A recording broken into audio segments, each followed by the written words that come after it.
All right. Well, I'm gonna go to our next topic. I think Rocco's got some company. Yeah. Our next topic is gonna be favorite. So, Civil War is coming out. Sorry, Civil War is coming out this week. And in honor of that, I wanted to talk about our favorite superhero movies thus far. Because a lot of people are saying that Civil War is going to be like the Marvel movie moving forward, and is going to be everyone's new favorite superhero movie. So before that takes over, I wanted to give us a chance to talk about what our favorite superhero movies are and why. Okay. Okay. So what is yours, Clay? I gotta say that my favorite superhero movie would have to be The Dark Knight. And I talked about this a little bit, like I think a week ago or 2 weeks ago. The Dark Knight, and the reason why I think The Dark Knight is my favorite superhero movie is because I think it captures Batman, but not only Batman, but his supporting cast and his villains in like some of the best ways, and through dialogue and actions and plot. But also to that note of plot, it's also one of the best well-written just movies in general. Like Yeah. they took like a crime drama, which is what Batman's about, and they wrapped the superhero paper around it, and it worked so well. You had Heath Ledger, which is arguably one of the best interpretations of Joker yet, telling a great story of him versus Batman, and having Batman like there's just so many moments in that movie that are burned into my memory, like when Batman and Joker first meet. And like think about the way they first meet is inside a police station. Yeah. And it's so interesting because it just adds so much tension. If Batman and Joker were to meet on the street, there's so many things that can happen. There's nobody like stopping them. They would just kind of like it would be kind of it would be so open ended. But within the constraints of a police station, in an interrogation room, not only is it physically limiting, right, and having physical walls, but he's in a police station, and you as an audience member know he can't really go as far as he wants to go. He also can't Right. go based on his code, and Joker can't really go. So you have this interaction with all these limitations, and there's just so much anxiety and tension that's added to that moment as an audience member that is equating to the amount of anxiety and tension that you think Batman might have, and Yeah. anger because of what this guy's been doing. And so then what proceeds is some of the best dialogue between a villain and a hero that I've seen on screen. And it's phenomenal. Batman I love that loses movie, it, to and be he honest, beats the man. shit out of him, and Right. Joker doesn't care. He laughs. Like, that's to a T their character. And then what follows it is like an amazing choose your own adventure. Like, who are you gonna save? Are you gonna save the dude that's gonna help you like long term? Like fix Gotham, or are you gonna save a love interest? And even though they make their choice, the choice is swapped. The Joker gets the best of him, and he loses both. You know what I mean? Like, he loses both. He does not win in this scenario, and it's really great because he gets the one up on Batman. And there's just so much more great things to say about that movie, but it's certainly like my favorite. There's just so many great innovations. Like, everything I said in addition, they finally got a great Batman suit that allowed it full mobility. Like, that was interesting. Yeah. They added to the Batmobile. They've I like this story too as well, where he's learning how all his fighting and all. yeah. They got to expose that and show that, like, They- his like ninja school. Yeah, and they did multiple like they had Scarecrow have a cameo. Like, that felt really great. Like, they did a lot of things really well. They did. It was so good, dude. And then when Heath Ledger meets all the other gangsters, and he's like, "I want to see a magic trick," and you're like, "Oh, what the?" And then you know what I mean? He's like, "I'm gonna make this pencil disappear." He's like, "Bam!" Like, you're like, "What the fuck?" Like, that is exactly what like Joker's about. Like, he has this like amazing balance of like seriousness and with joking, and then just like and just insanity, right? Like, all that rolled up in one is just beautifully executed, and it's why I can't stand the Batman v Superman, because none of those elements are as elegantly wrapped up and done so efficiently in something like one scene, possibly multiple like lines of dialogue of, do you want to see a magic trick? Like, there's not real one moment that fully captures who the characters are in Batman v Superman, whereas Dark Knight, that's all you get. It's just a moment after moment of perfectly capturing these characters. It's so Who good. was it? Who was it that told us that it was like the first cut for Batman Superman was 4 hours long? Might have Was been that me. you? I know I read it. Yeah. Yeah. So it was like that. What do you think? Do you think though, if that had came out or as two movies, that were two-hour movies, that it would have done it more justice? You think? They would Or have not? a lot more time to develop a lot of the stuff that Yeah. they were trying to do, so possibly. Yeah, possibly. You wouldn't have that crazy turn in the Right. middle of it, I mean, which made no from sense. what it sounds like, and I haven't seen it, it's just you can't compare writing-wise, like And- the two. You can't. And I No. think they tried to do something similar to like the police station scene when they have Batman and Superman in their normal attire and everything at the party and they first meet, and the guy introduced them and so Bruce Wayne and everything. So I think they tried to capture it there, but I think they failed miserably. Yeah, It because just didn't. at the end of the day, they give you so much like subplot and stuff, like threads that are starting, but they never close the loops on it. For instance, like for Clark to hear Bruce Wayne talking, like that is supposed to be enough for him to assume that Bruce Wayne is now Batman. They don't ever go back to that. They don't ever harp on that. Correct. Like Yeah. they just have to let you assume that you know this, and then you're off to the races. And then like an hour later, he's like, yeah, well, Bruce, blah blah, and like Batman doesn't have a reaction to it. It's like they've had this off-screen conversation already that they know each other's identity, and we're just supposed to accept that fact. Like it's so many things like that are jarring in this movie. But definitely, I agree with you, Clay, on your choice. But it seems like Yeah, I that's a good always go back though to one of my favorite movies. Was I can't remember which Batman it was, but it was with Danny DeVito being Penguin. Yeah, 'Cause I Batman could watch Returns. that. Yeah, Returns. I could watch that movie like 100 times over and never Yeah, get man. bored.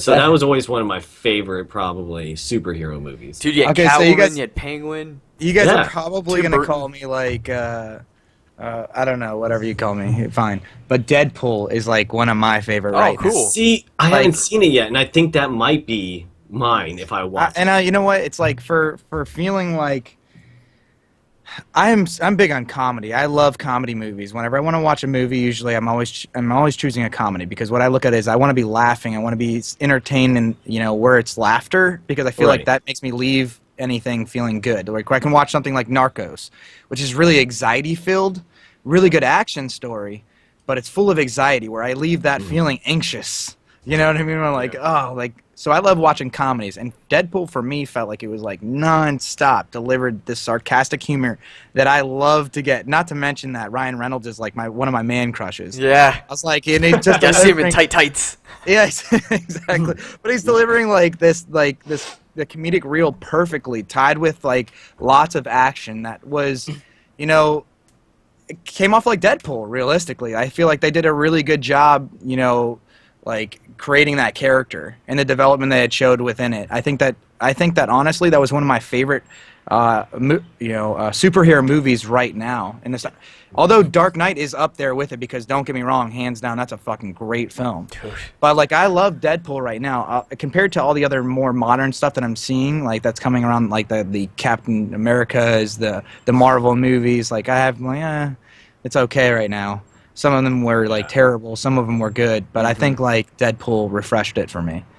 It was and refreshing is a key word there. It's new. It's something different that we haven't seen before in a superhero genre, and that's what makes it so special. And Deadpool in itself, like that embodies Deadpool. Deadpool was a hero, an anti-hero that was something we have not seen before, of someone breaking the fourth wall and being so funny and being so crass and like making funny like crazy. I mean, like think about the jokes. one where they're just like he comes out, he's goes to the bar and he's wearing the hoodie and he takes it off and they're talking about his skin and the way it Yeah, looks. you look Like, like that an whole avocado dialogue had sex with back an older and forth, avocado. Like, dude, that's brilliant. Like that's what I'm saying. Like this dialogue just like tied into a serious situation. You know what I mean? That's the cool thing about it, is that like he looks like a freaking nightmare. He looks like Freddy Krueger. He looks terrible. Yeah. And where you could be sitting there like, and we could be focusing on that, they're just cracking jokes about it back and forth. That's just like breaking that, that barrier of that anxious feeling with the comedy. That comedy relief, which was, I feel like it was done really well balanced. It wasn't like over the top. It wasn't, it wasn't like there wasn't enough of it happening. It was perfect, the amount, and it happened often. You know what I mean? I was like, oh, it's good. It's gonna be so fun to see where that movie goes. That movie had such a low budget and was so just like not supported. Oh, did it really? I didn't know that. Yeah, and now that it's one of the highest grossing Fox movies of all time, just superhero movies of all time, I think it's like top third. It's gonna have just an insane budget. And I'm very curious what they're going to do with Deadpool 2. See, the other thing about that, too, is it's like when I think about superhero movies, I don't think about comedy, right? Like when I think about superhero movies, I only think about action. Yeah, that's kind of really like comedic relief that I get is like Tony Stark when he cracks a little joke here or there. Yeah. But that's it. The rest of it's just action, seriousness, do this, do that, And don't get me wrong, they're great and stuff like that. But that's why I think because comedy plays so well, and to me, that Deadpool was that for choosing a superhero movie. It was just like, whoa! It felt like you were watching like a comedy / action, like which is not. You don't get ones that are honestly that good nowadays. Like you get like the 21 Jump Streets and the things like that are comedy and action tied together, but not. Yeah. You're so right, and that makes such a good point. And because that's really what a Deadpool movie should be. It should be a comedy. And for Deadpool 2, they're talking about bringing Cable on, who they could do a 48-hour style buddy cop movie of like one dude's real goofy and crazy, the other guy's real serious and like stern, and that would just be hysterical. Yeah, that would be great. They should totally do just a buddy cop comedy movie with those two, and I would eat that up for days. Did you guys like Ant-Man? I thought it was okay. I thought it was a poor heist movie. It was supposed to be a heist movie, and I got really excited about that because I love Ocean's 10, Ocean's 11. Yeah. But that wasn't done that well with that when it came to that. No. I was really disappointed with the way they executed the heist. Like I wanted to see some very inventive ways of them getting things done, and like it was just like, well, he gets really small, and it's like, okay, well, I understand that, but like that's it. And then like the one guy just knocks out a security guard, and that's it. I was like, that's your heist? Come on, give me like. Yeah, I got you. Yeah, I was kind of a little stoked because I was like, oh, the Wasp is coming in, and then he had his little fight with the Falcon, which was cool, but.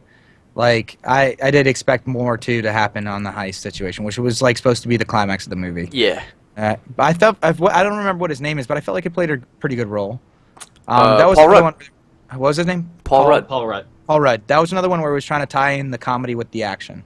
Yeah. You know what I mean? And it wasn't. I think it did pretty good too. Like it was like it wasn't Deadpool by any means, but still. Yeah, it was Deadpool's a rated R comedy.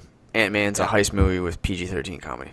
Yeah. Very true. That's a good way to identify it. But like even so, while that movie was funny, I still remember more. I remember laughing a little bit more during an Ocean's 11, Ocean's 12 movie. You know what I mean? The characters just were really fun. Like Ant-Man, while being funny, it didn't have a lasting impression. Unfortunately. Yeah, I gotcha. I think that's something they could improve upon. You know what's funny is when you keep talking about Ocean's 11 and everything, it reminds me of one of the little.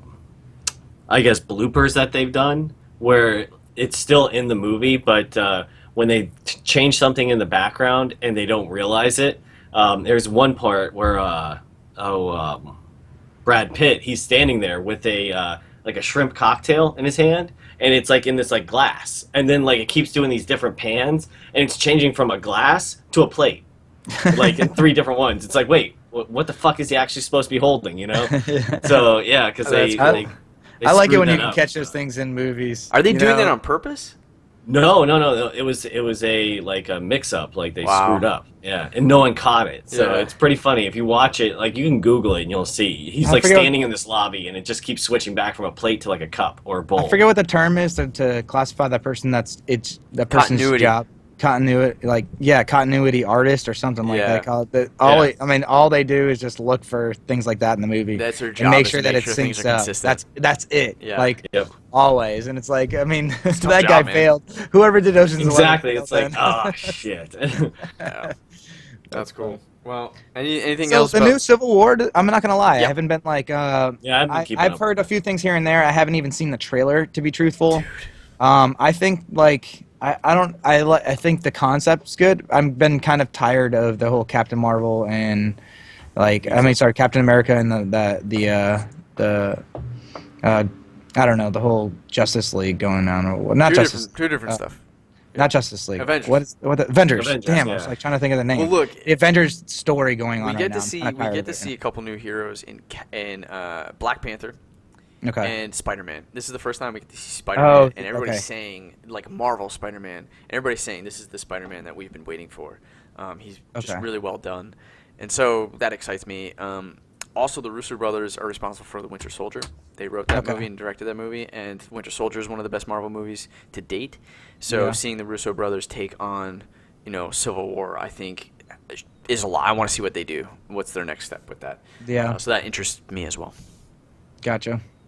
I don't know. Like I was saying, the Avengers, that whole series. I mean, also it might be just that I'm like reading it nonstop too for my son. Well, yeah. I'm like, come on, I'm tired of it. Yeah, I mean, I people know. are definitely getting superhero fatigue for sure. Yeah. Yeah, I definitely am. I mean, and I wanted to see Deadpool pull really bad, but that was Deadpool one. and like the the Batman stuff like that. Right. That's like we were saying, refreshing. Like for me, that is refreshing because it kind of pulls away from those guys. And or a standalone Spider-Man that was actually really really good. That'd be cool too as well. Yeah, they're working on that. Well, Or Venom. Like a Venom. Yeah, They're exactly. also working on that, and I don't know how that's gonna work because I don't think it's with Marvel, but we'll see. Okay, gotcha.